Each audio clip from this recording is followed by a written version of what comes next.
Pola pengembangan teks posisi ini ada beberapa macam. Yang pertama, pola umum khusus. Ini disebut juga dengan pola paragraf deduktif. Pada pola ini, ide pokok teks ditempatkan di awal paragraf, yang kemudian diikuti ide-ide penjelas. Pola demikian dikenal sebagai paragraf deduktif. Ide-ide penjelasnya merupakan perincian dari ide umum yang dikemukakan sebelumnya. Pola ini banyak digunakan dalam bacaan-bacaan sehari-hari. Sebagai contoh, kita lihat paragraf ini ya anak-anak. Uang bukanlah modal utama yang diperlukan apabila seseorang hendak memulai bisnis. Menurut motivator dan pengusaha muda, Edvan Muhammad Kautsar, aspek penting yang dibutuhkan seseorang untuk memulai bisnis adalah ilmu dan pengetahuan tentang bisnis yang akan dirintis. Calon pengusaha dapat belajar langsung dengan praktisi yang telah terlebih dahulu menekuni bisnis.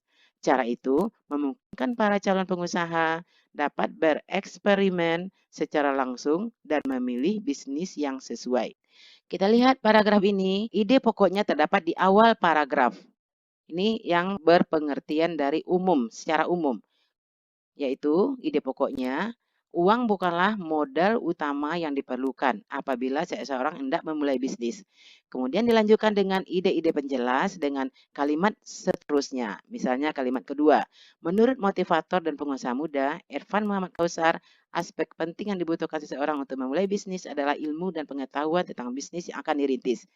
Ya, ini hanya ide penjelas, yaitu pendapat untuk meyakinkan bahwa ide pokok di paragraf pertama itu adalah benar. Sekarang lanjut kepada pola pengembangan yang kedua, yaitu pola khusus umum. Ini disebut juga dengan paragraf induktif. Pola ini, kalimat utama terletak di akhir paragraf. Hal-hal yang bersifat khusus diikuti oleh uraian yang bersifat umum. Contoh, ini adalah danau terbesar di Indonesia. Letak danau ini adalah di Sumatera Utara. Danau ini adalah hasil letusan gunung berapi purba. Danau ini dikenal dengan sebutan Danau Toba. Anak-anak, sekarang kita lihat. Paragraf ini, ide pokoknya terdapat di akhir paragraf, yaitu danau ini dikenal dengan sebutan Danau Toba. Kalimat pertama dimulai dengan kata ini. Ini adalah kata ganti. Kata ganti yang mengacu kepada Danau Toba. Ya, kemudian juga kalimat kedua, letak danau ini, kata ini juga kata ganti yang juga mengacu ke Danau Toba. Kemudian kalimat ketiga, danau ini adalah hasil letusan gunung berapi purba. Kata ini juga kata ganti yang mengacu atau menunjuk kepada Danau Toba.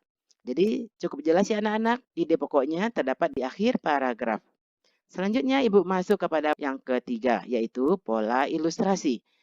Pola ilustrasi ini digunakan jika sebuah gagasan yang terlalu umum yang memerlukan ilustrasi-ilustrasi konkret. Ilustrasi tersebut berfungsi untuk membuktikan suatu pendapat. Di dalam hal ini, pengalaman-pengalaman pribadi merupakan bahan ilustrasi yang paling efektif dalam meyakinkan kebenaran suatu gagasan. Sekarang kita masuk ke pola pengembangan teks eksposisi yang terakhir, yaitu pola perbandingan. Untuk meyakinkan suatu pendapat, kamu dapat melakukan suatu perbandingan. Misalnya, membandingkan benda-benda, keadaan, atau yang lainnya. Berdasarkan perbedaan dan persamaannya, kerugian atau keuntungannya, kelebihan atau kekurangannya, bisa menggunakan kata penghubung.